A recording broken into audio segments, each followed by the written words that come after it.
for having us. Jack's story has two themes, and the themes are both 100% Jack. It comes from Jack. The first one is, I got this. There's three words that don't seem like a whole lot in the big scheme of things, but he said them very quickly, and they have helped us from actually minute one in his diagnosis to get through the first part of it. As many of you in here have witnessed to it, in the darkness of hearing those words of cancer and leukemia and those words that we don't even calculate when they first tell us them. It's extremely dark. It's black. It's not a lot of fun. But when we first found out, Jack's simple words sitting there was, "I got this." He's like, "No worries." His story started out on September 23rd in 2014. He was diagnosed with leukemia. And they had to write this down for him because I say pre-B-A-L-L because it's a heck of a lot easier, but it's a acute lymphoblastic leukemia. Again, all that was rambling in our head as the only thing we heard was cancer. It sounded foreign to us, but his words of "I got this" brought comfort to us and to our family. He was 6 years old at the time, and we did our best to, we didn't understand it, and we did our best to try to explain the diagnosis to Jack, and he took it in well beyond his years of 6 years old. And again, he told us, "I got this." And he's had it ever since, and he's done great. The story, so you guys know, in case it ever happens, and hopefully it never does, but my wife Kim took our oldest son, we have three boys, he took our oldest son, JD, to the pediatrician for a well visit. And we get there, and she decides, she gives Jack and his next older brother, Jacob, had a little birthday party over the weekend. All boys, the moon, the floats, the jumpies, everything that they are doing rough things about. Well, the next morning he ended up, he had a lot of really bad bruises and a bunch of red dots on his lower leg. So Kim decided to take Jack along with him. So it goes into our pediatrician, and the pediatrician looks at Jack and tells JD, our older son, you sit on the side. We're going to take care of Jack. He instantly knew that something was not right. And literally within hours, we were through the ER out here in the Woodlands in a ambulance on our way down to Texas Children's Hospital. And we were here we moved here from Savannah, Georgia. We were here for about a year when this came, and I didn't know where TCH was. We were in the cab or in the ambulance. I didn't know what the heck we were doing, where we were going, but all along, Jack has his mask on, sitting in the gurney, and he had his thumb up the whole time. He was not worried about anything. And when we check into TCH, again, things are all flying around into the ER. I remember this one nurse to the day I die. I don't know who she is, but she came and gave me a hug and just said, "You're in the right place. Houston's the right place for you. This community is made for you guys." I told you we just moved to the Woodlands from Savannah, so we had a big adjustment in our family. He has two older brothers, JD and Jacob, and there was it was confusing to them too, and they were trying to figure things out. And about a week or so after his diagnosis, or it might have been a little longer, we had I think Kim was with him in the hospital, and I had what we called a normal break, and I was able to take the two older boys to get a haircut. And we were walking in, and Jacob, our middle son, at the time, I think he was in 5th grade, he was completely against Houston, Texas in general. There's no way he wanted to come here. I don't know if many of you have been in Savannah, Georgia, but Savannah, Georgia is probably a fraction of the size of Houston, Texas. and he had his buddies there, and he was not happy about coming here. As a matter of fact, we had to buy him a dog to get him to come to the state. Yeah. So, but his little wisdom in 5th grade, we're walking in to get a haircut, and he said, Dad, he goes, I know why God sent us to Houston. And he said, this is where Jack will be taken care of. And we couldn't agree anymore. But in the typical fashion of big brothers, they pick on Jack constantly, don't they? They don't give him a break, which is good. They don't give him any special treatment by any stretch of the imagination. They get on him pretty good, as all big brothers do. So they're there for him and doing a good job of keeping him in check.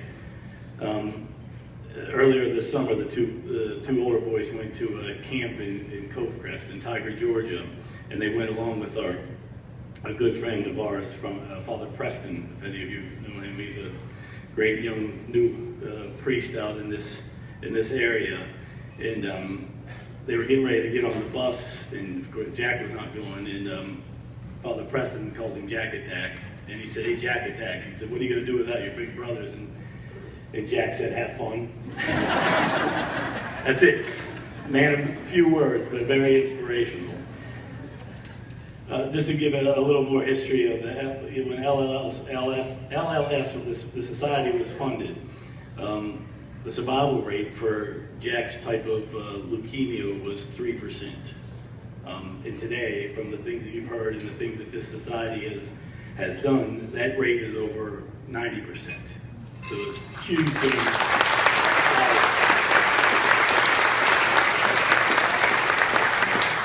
By this society, and we're extremely thankful of it.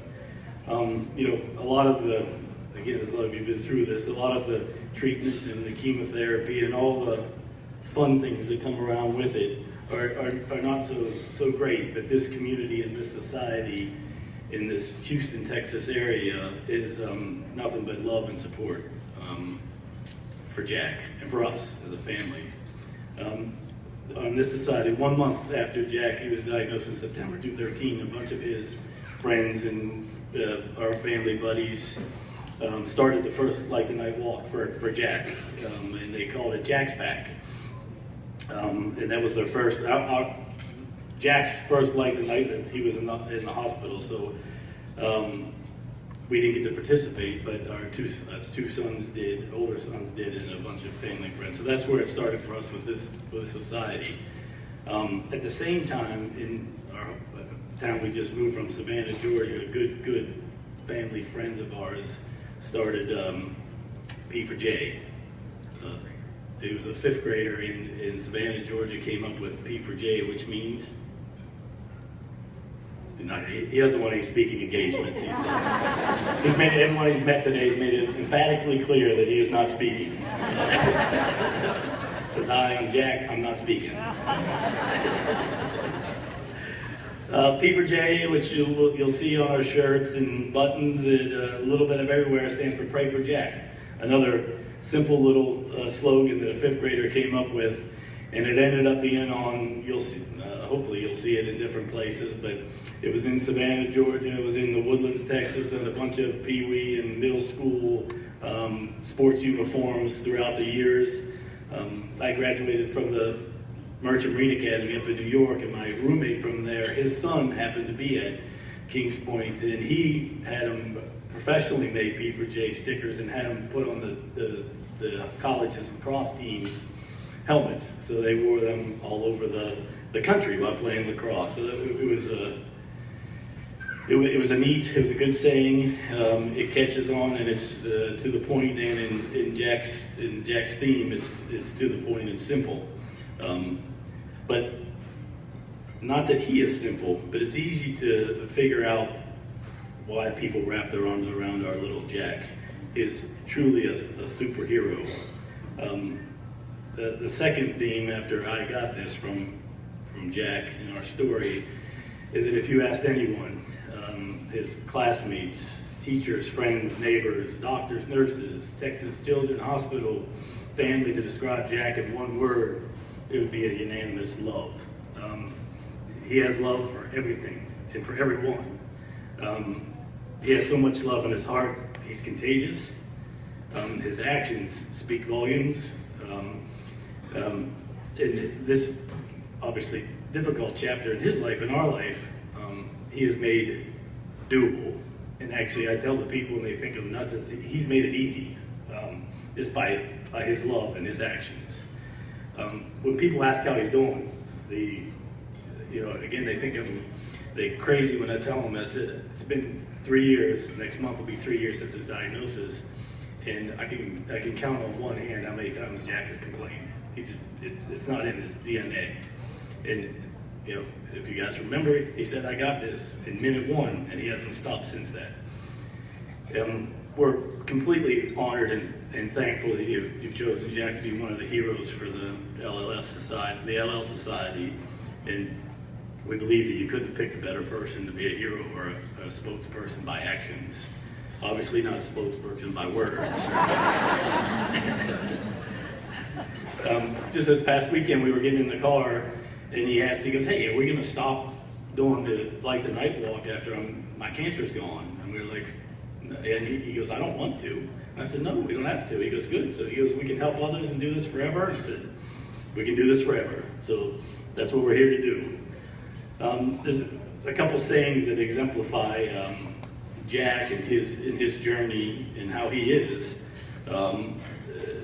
Not to get too, the one you've probably heard of, not one you haven't because it's from college, and I went to a school with about 900 people, so you probably don't know too much about it. But there's a saying that says, "Preach the gospel at all times, and if necessary, use words."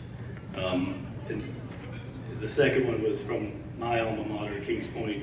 One of our slogans was "Acta non verba," which is actions, not words. And that's our Jack. He's actions, and he's very little words. And through all of our actions, and not necessarily our words in this room, and with the help of Energy and Miss Sally and all the other volunteers that have come through these doors, and they're going to be for the next generation, we have to find a cure for this disease. We have to move that 90% to 100%. And we want to thank you. The community has been wonderful. I couldn't ask for anybody more or anything more. The love and the open arms, and you're seeing a benefactor from all your hard work and all your efforts in hitting the goals that they have aggressively set for us. We truly believe that by working together with our actions, that we sure can find a cure for this disease and other cancer-related diseases, blood diseases. And we just thank you. We can't thank you enough, and we're honored that we got a little hero here, and be looking for him, and he'll be around for many years to keep us going. So thank you.